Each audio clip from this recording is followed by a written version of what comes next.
Well, welcome to And Quarantine with Rosh. So, before kind of this quarantine started, you were playing the most recent match that kind of was there before, all this happened and you were in Australia. So, tell me a little bit about kind of how that was. One, playing international match without an audience. I know usually domestic matches don't really have audiences, but playing in Australia and that being an international match, and then also kind of following up with you coming back to New Zealand. So, how was all of that? yeah, it was obviously it was actually a really unique match to be involved in. Not having a crowd, obviously in New Zealand, I think we're quite used to anyway, because especially in domestic cricket, we don't get a huge amount of crowds. But yeah, the fact that it was an international game and there were no one there, it was pretty unique. I think we felt pretty bad for a lot of people that had travelled from overseas to come and watch these games, especially from New Zealand. Because, as you would know, the Chapel Hadley rivalry is such a big one over Yeah. in this part of the world. So the fact that the series was cancelled was, pretty average. We were all pretty gutted, but at the end of the day, health and safety came first, and that's why they took the measures they did. But yeah, as a player, it was a really really odd, eerie sort of feeling. I remember. Trying to talk to the bowler while he was, trying to bowl, and you know how you talk to them while you're in the Yeah. field, Yeah. and your entire voice was echoing around the SCG, and it was bizarre. Yeah. And now with that, like, how was the process kind of coming back? Because I don't know, by then, I don't know if New Zealand was just starting to kind of close borders or, how was kind of going to the airport. I actually was in New Zealand for the New Zealand Test Series. I was there for that whole time. So I remember when I was coming back, like, before going to the gate, they kind of had any American that was going, they like took all our information down and everything. So it was very different, like coming back even home. So like going there and coming back was like a totally different experience. It was like so much had changed in like 15, 16 days. Oh yeah, it was the same for us really. It was almost taking it day by day, similar to what we're doing now, but Yeah. there was obviously this issue that was arising all around the world, and I think they were starting to have a few more cases in Sydney over that weekend that we were there. Yeah. And I guess it started becoming, a bit more of a worldwide concern at that stage. So the New Zealand government at that time said that if you weren't home by Sunday at 12 a.m. As a New Zealand citizen, then you'd have to go into quarantine for 14 days. Okay. And so yeah, I suppose the New Zealand Cricket Board got together and decided we'd, get us home as quick as we could, Yeah. and we did. Yeah. So we got home on Saturday evening, and Okay. the nationwide lockdown was supposed to be if you got in kind of Sunday midnight, but later on in that week they decided that those people that got in on the Saturday would have to go Yeah. into lockdown as well, because it was becoming more of an issue. But yeah, I've been in lockdown for nearly, well, I've been in lockdown for over a month now, so Yeah. yeah, it's a bit of an interesting experience, as you know as well. Yeah. I know. It's been a bit crazy here as well. Here we have the top most cases as well, so it doesn't really help. Mm. But No, it looks yeah, bad. It looks bad over your way of the world. yeah. Mm. So how have you been kind of occupying the time lately? Oh, to be fair, I've been learning a fair few new skills around the house. Being a cricketer and the international schedule these days, I suppose when Hmm. you've got your domestic cricket, international cricket, and some of the league cricket that we've been playing over the past few years, spending longer than 2 weeks at home at once is almost a luxury. So Yeah. this is the longest that I've spent at home in my own bed since my career started back in 2012. So if you sit down and appreciate that for a second, it's quite a special time to have, especially because I got married 6 7 months ago, Hmm. and we're expecting a wee baby in a couple of months' Congrats. time. So yeah, thank you. Yeah, so it's been awesome just to be able to set the baby's room up and Hmm. do all these kind of like things that you would usually not get a chance to do. Yeah. So I know you've also been occupying your time rapping as well. I had seen that rap that you just recently made. So any plans to come up with something else during this time? Maybe like a New Zealand team rap or maybe something in Punjabi. I know a lot of people are requesting either a Hindi, Punjabi rap, but anything in your mind? Oh, I've been so around the Hindi and Punjabi front. I've been speaking to especially my mum quite a lot, because She's in quarantine up north in Auckland, and I'm down here in Yeah. Christchurch. So I'm just trying to sharpen up my skills in my Hindi and Punjabi. I think I speak a lot better Punjabi than I do Hindi. Okay. But rapping in those languages is just a completely different beast to being able to speak them. But yeah, I have got a couple of raps that I've written up. A couple about the black caps and cricket and things like that. I'm just trying to find some beats that Yeah. work with it. Yeah. If you kind of have like a song or whatever and there's some decent words, you kind of need a beat to make Yeah. it sound good. Yeah. No, that would be really cool. I think especially with the Black Caps, maybe you can get like all the players on board and everything, kind of create something, sing in, and have them kind of like do some videos to it. Like a music video. Yeah. Get MTV to sponsor it or something. So what's like the best dish you've cooked so far? I've seen you've been cooking. I don't know if you've been cooking a lot, with your wife helping her out, but kind of is there any best dish that you guys have kind of prepped up during this time?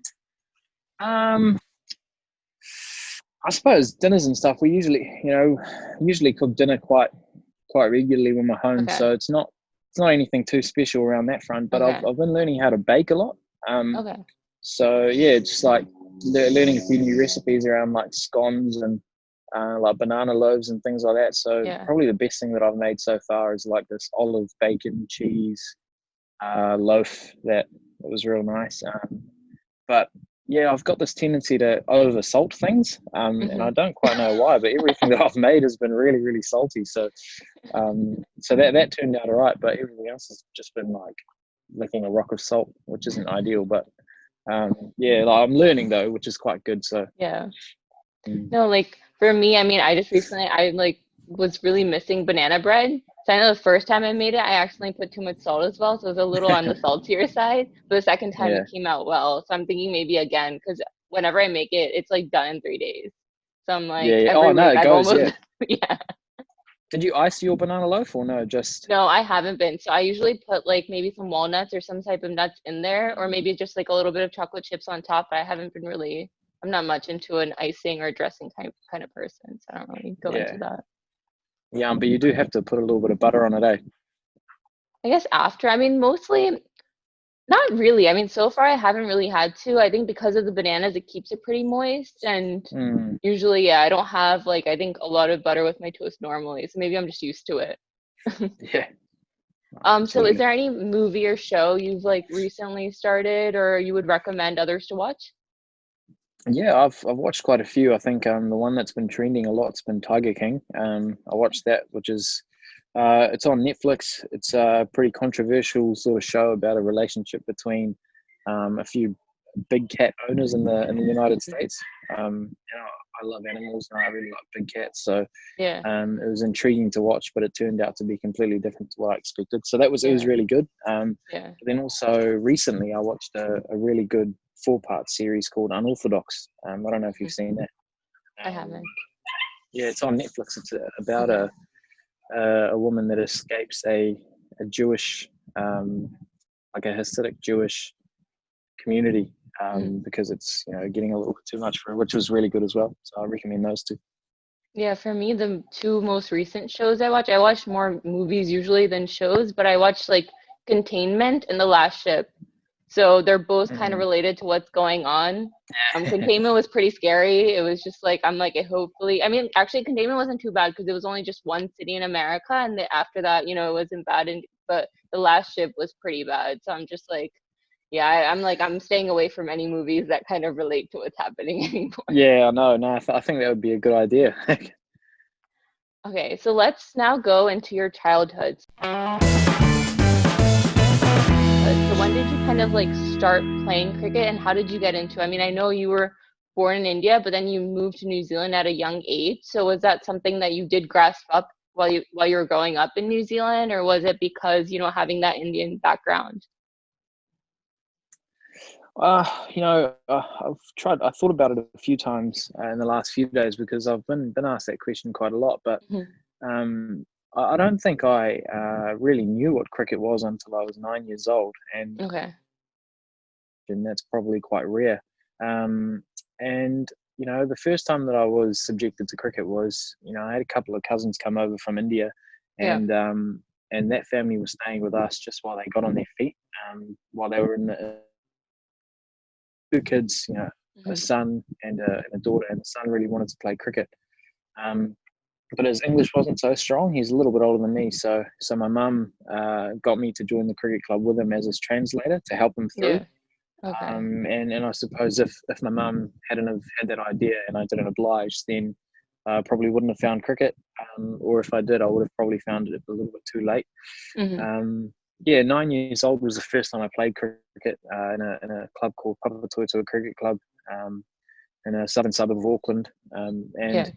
it wasn't probably until 12 years old that I started taking cricket really seriously. I started really enjoying it because one, I was probably doing reasonably well, and I was put in front of an academy that was run by the former black cap Deepak Patel. Okay. And I suppose having that kind of mentor around generally gives you a little bit of confidence, and I started really enjoying it under him. Mhm. I learned how to bowl leg spin under him as well. Okay.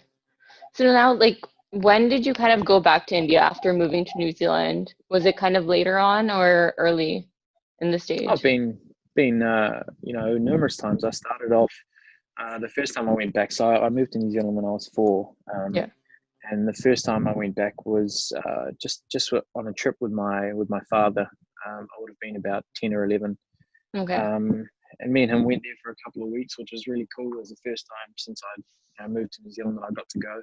Yeah. And then we kind of, I'd say, visited every 2 or 3 years. Yeah. Either as a family or I'd go by myself and go and see my family. So I always kept those roots pretty well connected, which was always good, and we were quite fortunate that we were able to travel during that time. Mhm. And then I was really, really thankful to. Well, I have been thankful in the past, let's say, 7 years of cricket. I've probably been over to India to play cricket, Mhm. 12, 13 times Yeah.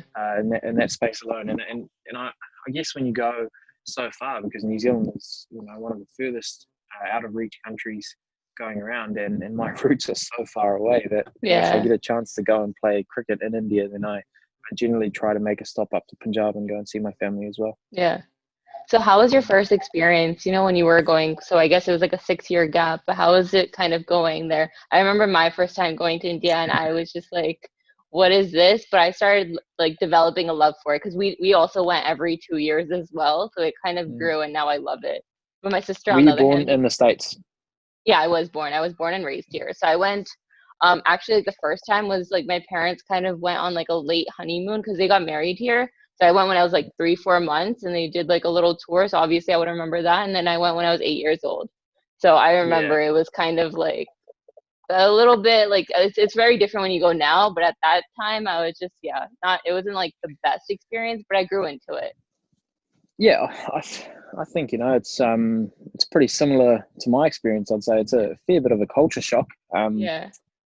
Because especially in New Zealand, there's so much space. There's a lot of greenery. The air is a lot cleaner, and there's just not as many people. And probably at that time I was lucky because mum and dad spoke Punjabi at home, so I could understand a fair bit of what was going on. But my Yeah. Punjabi wasn't the strongest either because I was at Yeah. school in New Zealand, and so yeah, the first couple of I find it goes in stages. The first time I went there, I really struggled with the culture and I really missed home. And then as I continued to immerse myself into the culture that was in India, you find out what a Yeah. loving culture it is. Mhm. It's amazing when you're with your family members that haven't seen you for a long period of time. It just feels like all they want to do is be in your company, and they're generally really loving people. So it Yeah. becomes harder and harder every time you leave. I find, like Yeah. the first couple of times you Exactly. go there, it's kind of like, Yeah. oh, this is tough work. But then every time you seem to leave your family, and Indians Mhm. are really emotional people as well, Yeah. like, I and they, know. push their emotions onto you, especially Yeah. family members. So yeah, it Yeah. starts feeling really tough to leave. Yeah, I know like every time we would leave India, like there would so many people would come, they would even do like a puja. It would get so emotional. Like people would be crying. So yeah, it's Yeah, like very, very different. But I guess, being from a New Zealand background, you have that similar kind of like kindness, that love.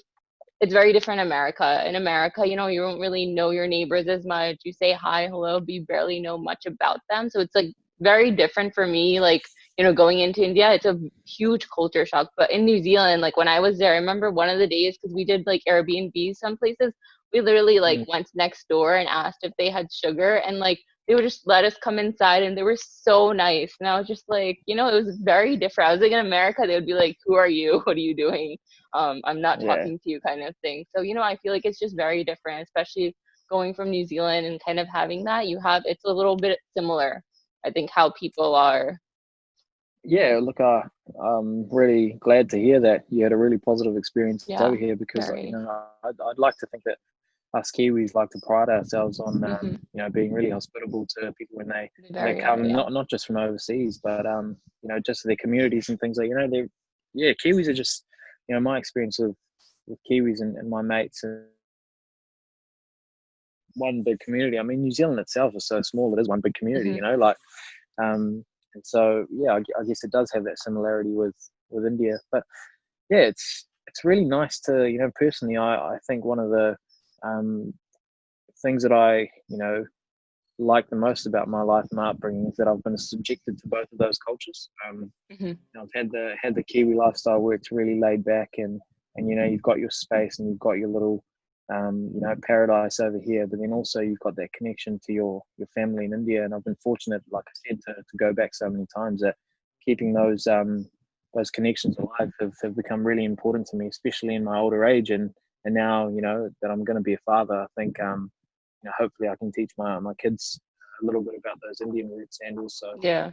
what it was like for me growing up here in New Zealand, because New Zealand's changing as well. I'm Hmm. sure it's not always going to be this beautiful, huge amounts of space and paradise type place. I think with the way the Yeah. world's moving forward, it is probably Yeah. at some stage going to be a lot bigger. Hmm. So when you were younger, were there any matches that you attended, like whether it be international or domestic, as a viewer? What Yeah, was like your first memory?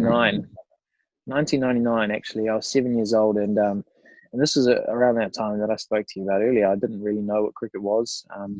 I didn't really like cricket, as such. But my parents and a couple of their mates that they had made through work, they were a really nice couple, and they invited us to go and watch New Zealand versus India at Eden Park.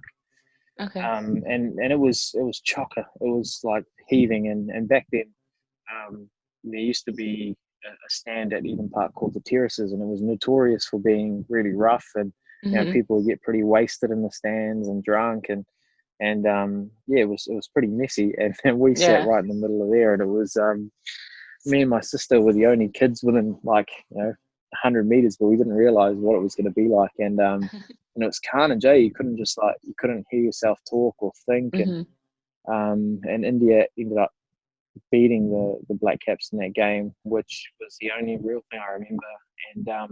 And the other thing I remember about that game was Dion Nash. For some reason, I just thought he was one of the best cricketers I'd seen. And other than that, I don't really remember too much about it. Okay. Who was your childhood cricket hero? I've got so many, but um, you know, it's hard. It's hard not to go past the leg spinners of that Hmm. early 2000s era. Likes of Shane Warne, Anil Kumble, Stuart McGill. Shane Warne was probably the first person I ever saw bowl leg spin, so Okay. he was probably the one that instilled the love of leg spin into Yeah. me, along with Deepak Patel in those formative years. But then Anil Kumble was probably the one person that I'd almost look at and think, I could be like this guy. He's a really nice, tall leg spinner, and he looks so aggressive when he bowls, and he's always so competitive. So he was probably growing up, and probably now the one guy that I look back at and really really enjoy bowling, watching bowl. Have you taken any autographs of players? And if so, like who was your first autograph? Oh, I wasn't huge with about autographs. Mhm. Like, I had Deepak Patel, who was my coach at the time, and he was on the back of my bat, which was really cool. And really the only other one that I ever got was was Chris Martin. Okay. He used to bowl fast for New Zealand. He was a Test match bowler and stuff, and he was a really nice man as well. And he was really good to me when I was coming through the age groups in Auckland. So I had a little floppy cap that that he signed, and I've still got it today actually. Yeah. Okay. So now let's move on to cricket. So being selected for the New Zealand side, like at such a young age, kind of how was that experience? Yeah, it was yeah, it felt it felt like it went pretty quickly. And it went like a little bit of a blur, I guess, because I had played school cricket and club cricket coming through the age group, so probably from 14 to 19, I'd been playing age group cricket for Auckland. Mhm. And then from 19, I was fortunate to play in the cricket under 19 World Cup, um, which was a successful campaign for us and my first real taste of what professional cricket lifestyle is like. Not so Yeah. much what international cricket is like, because the standard is far higher at the international level. Hmm. Um, but I only had 10 first class matches for Northern Districts, at 19, 20 years old, before I played one for the NZA team against India A and Sri Lanka A, which was a huge step up from even first class cricket. And also in their conditions, it was really, really different and unique, something I'd never experienced before. And then a month later, I was playing a test match. So, you know, if I look at it, a year before that, let's say a year and a half, I was playing in a under 19 district tournament for Auckland. And then a year and a half after that, I was playing my first test match. So things happened really, really quickly for me at that time. And I was so young looking back. It Yeah. feels like such a long time ago. And then when I do think it's such a long time ago, and realize that I'm still only 27 years old, I still feel Hmm. like a reasonably young cricketer. So I can't even imagine how developed my brain was back then. So now if you had to give a tag of Ish Sodhi's priceless wicket, what would it go to? Oh, I've got a few that I probably think about that I really treasure. It's pretty hard to go past guys like Virat Kohli. Getting him out anytime is because he can be so devastating if you don't get Hmm. rid of him early in his innings, then Yeah. he can kind of make you pay towards the back end. So yeah, I suppose getting him out, um, especially probably in the World Cup 2020 World Cup in 2016 was special. I think that was my first game for New Zealand in India as well, which was really really special achievement for me, and the fact that we had beat them as the Black Caps side over there, and spin played a huge part. I think Nathan McCullum, Mitchell Santner were unbelievable. They set that game up, and to come in and contribute myself. I think 9 out of 10 of the wickets were taken by spinners for us Hmm. in that particular game, and for a touring side to come and do that to an Indian side, which is notoriously eaters up of spin. Not even good players; they eat spin up. So that was obviously a really pleasing game. Yeah. So now last year during the semifinals at the World Cup, who were your family members cheering for? Like, was it like, they were cheering for India overall and then you as like, a New Zealand player, or were they cheering for New Zealand? I was attending that match as well, so it was pretty Oh, emotional cool. for me, but Yeah, look, um, it's a really, really unique situation. And, you know, the more that I try to convince them to support New Zealand, I think, they're always going to support me because I'm part of their family and stuff. But, when I say you Indians, I mean, you Indian supporters of the Indian cricket team are just so, um, you're such big supporters of the Indian cricket yeah, team. It's hard to convince them otherwise. And yeah, during that semi final, definitely, I think a lot of my family were pretty upset that India didn't go through. Also, they want the best for me, so it's a bit of a war of worlds. But yeah, yeah, you just can't stop them from in any given situation putting the Indian cricket team first, and it's something that I don't fight anymore. I'm old enough now; I can deal with them. Just like the other billions of people around the world that support India. yeah. There's 5 million people in New Zealand that are supporting us that I can stand with as well. So I mean, like USA does have a team. I mean, right now they're trying to qualify for the next World Cup, so that's going on. But a lot of people ask me even kind of USA versus India, who would you go for? And I think for me it would be a hard choice as well. I think I would root for USA just because I want to see my country grow in cricket as well because cricket's so special to me. But yeah, I Mm. feel like it would be a very emotional kind of match for me. Yeah. Well, it is. Yeah, I was saying, recently I've been speaking to a lot of people from the USA that really enjoy cricket, and I guess it is growing in the States a lot. And I suppose there's quite a big Indian community there now. Not just Indian, but a lot of Pakistanis, a lot of Sri Yeah. Lankans, and Yeah. obviously that part of Asia comes with cricket as a given, doesn't it? Yeah, it really does. I think that's one of the things. I mean, USA's team is definitely going to be a mixed culture, so I feel like that's definitely going to always be there. So Yeah, where there's quite a few Caribbean people as well Yeah, that play yeah, play there cricket. are. So right So now, I mean, in the USA team, that's like the majority. So it becomes a little controversial at times when people are like, well, where are the Americans? But they don't really realize a lot of them have been born, in America. Like it's not like, all of them yeah, yeah, have been. So it's kind of like that. I feel like that's always going to be there. It's almost going to be like the England team. I mean, America's a diverse mm, kind of country where you have so many different type of people like living in it. So it's kind of like the team is going to be very mixed. yeah, yeah. That's quite cool. But yeah, anyway. Yeah. So where did you get the nickname Sodhi Stream? Is that something from Rajasthan Royals or before that? So we've got this what can I say, alternative commentary um, group called the ACC. They actually Mhm. call it Alternative Commentary Collective. Um, Okay. and in New Zealand, well, not just in New Zealand, I think might be around the world as well. Have you seen those soda machines called the Soda Stream? No. Oh wait, No, yeah, yeah, so yeah, like yeah, yeah, a yeah, Soda Stream yeah, machine. yeah, You yeah, can go and like put your water in, and it yeah, turns it yeah, fizzy and things like yeah. that. So I assume it came from there, Soda Stream. Mm. Okay. So, do you have any cricket superstitions? Um, I don't have a huge amount of superstitions. I generally tend to do my warm ups and my training routines reasonably similar. I used to probably have quite a few superstitions back when I was younger. Um, I used to only tie my left shoe first. I don't know Okay. why, but I Yeah. always did it, and it felt like if I didn't do it, it was going to be a little bit out of whack. And yeah, I'm probably not superstitious, but if at times I get nervous, I bite my nails a lot. Okay. That's definitely a habit that I want to get rid of because in the field sometimes when I'm thinking about the game a lot, I end up biting my nails, and if I Yeah. bite too hard on my spinning finger, then it becomes quite sore to be able to bowl. So Yeah. yeah, I need to stop that. So during your days off when you're on tour, how do you usually like spending them?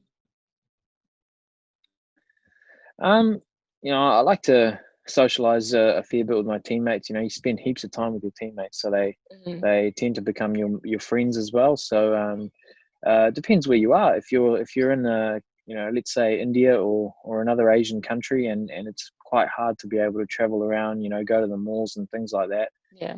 Then you tend to spend it in your hotel rooms, either watching movies or playing games, whether it's card games or playing on the PlayStation if someone's been carrying that around. We do that. For example, if you're in Australia or if you're in New Zealand, it's really easy to go down to a cafe, have a couple of Yeah. coffees, go down to the beach if you want. Especially if you're playing in the North Island, going out to Mount Maunganui Beach is beautiful. Yeah. Yeah, so there's so many options outdoors in countries like that, but yeah, it definitely gets challenging when you're not allowed to leave the hotel. Hmm. Who's your best mate on the New Zealand team? Oh, I've got so many good friends. I'd say, if I was to probably spend most of my time with two of them, probably Mitchell Santner and Jimmy Neesham, are the guys that Okay. I spend most time with, probably because we're similar age, and I've played a lot of cricket with both of them domestically and through the age groups as well. So they're my two guys. If you had to teleport one of the New Zealand players, with you during the quarantine, who would that be? Would it be one of them? If I had to if I had to quarantine with someone, Yeah. oh, geez, that's a tough one, eh? Neesham would get pretty loud.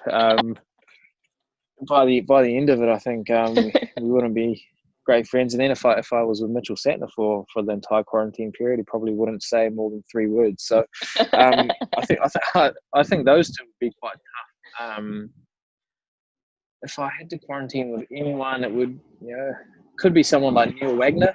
Okay. Although he would probably he's a very good chef when it comes to cooking things up. Like he does a great That's steak. good. He's unbelievable on the barbecue.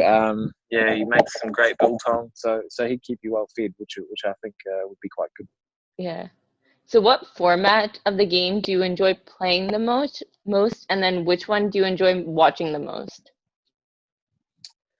I think probably because I've played the most of it in my career so far, and probably because I've had most of my success in T20 cricket. I understand the game probably a lot clearer than I do the other two, and that probably makes me enjoy playing it the most as well, because I feel like I've got quite a lot to offer at this stage in my career.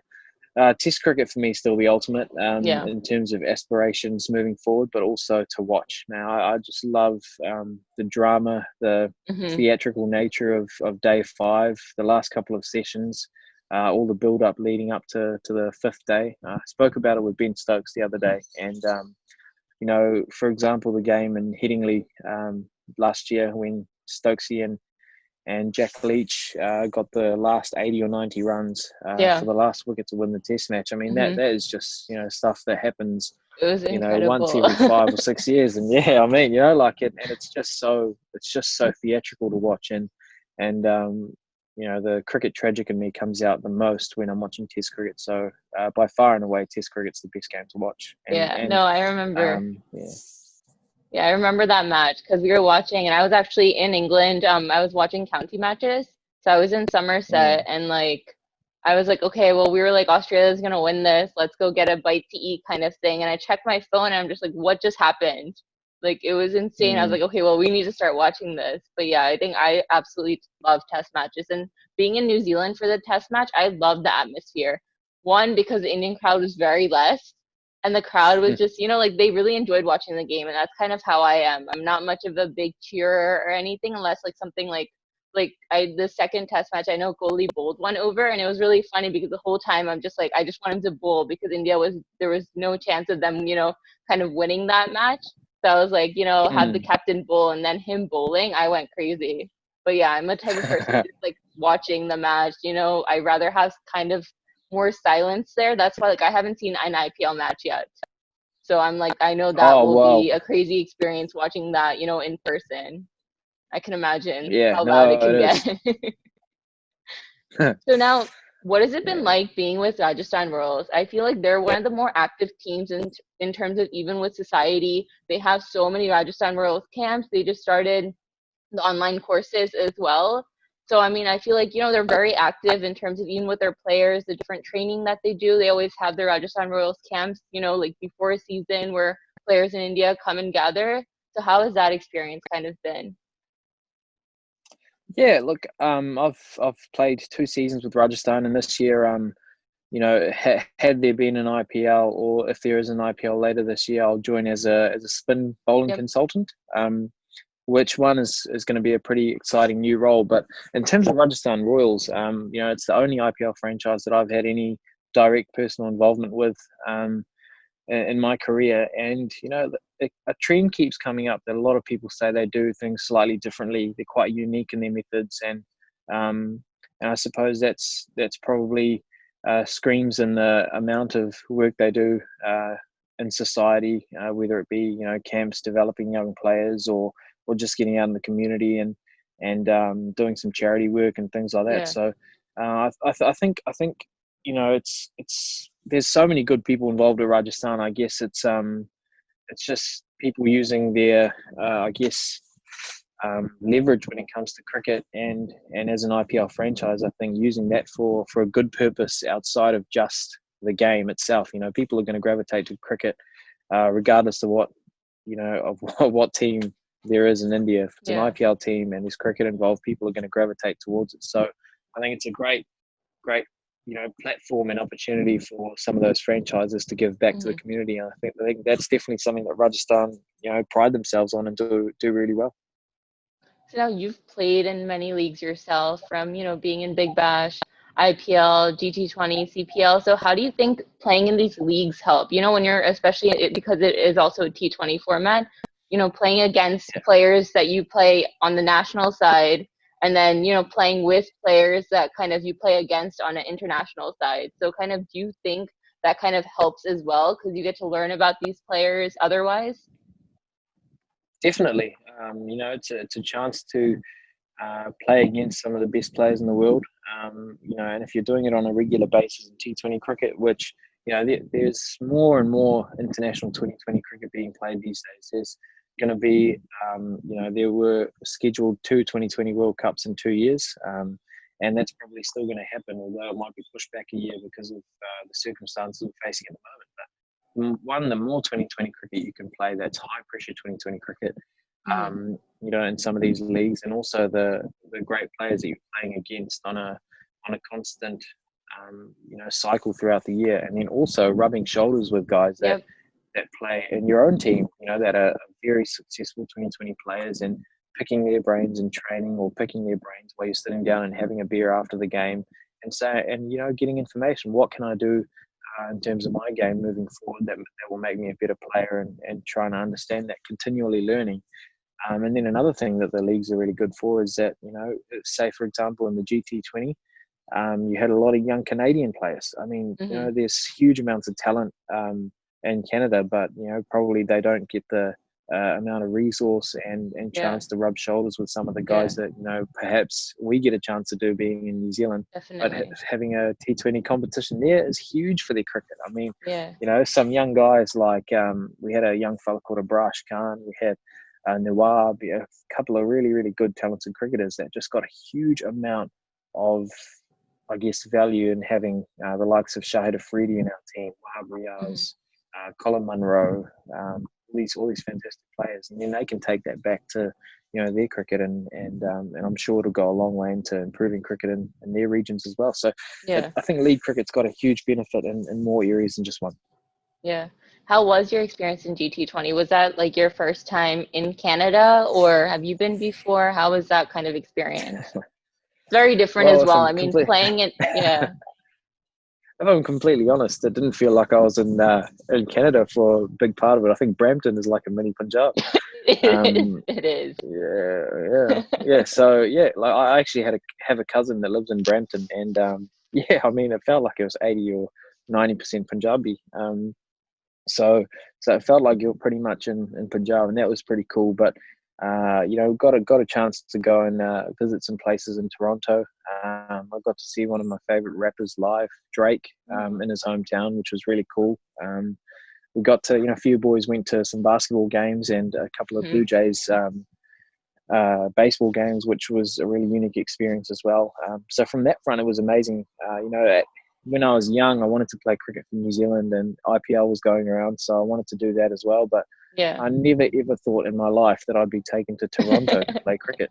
It was just so unique, and an opportunity that I really enjoyed. And it was amazing again to rub shoulders with some great players, and also one of my childhood heroes, Shahid Afridi, was in my team, and probably the most cherished memory of the GT20 for me was I got to bowl in tandem with Shahid Afridi, and I remember bowling, and you're in real high pressure situations, and you want to do well for your team, and but after I bowled one of my overs, I stood at short fine leg and watched him bowl, and I was like, for a second I had to pinch myself and be like, whoa, like so I've been watching Shahid Afridi literally since I was 5 or 6 years old, and obviously it's quite late in his career, and he's probably touching on 50 at the moment. But the chance to bowl in tandem with Shahid Afridi was one thing that I'll cherish for a long time moving forward. No, well, hopefully we see you soon in America as well, because they are planning a league as well. So hopefully, you get to come here and play in our league cricket as well. Oh, fingers crossed! I'd jump at it.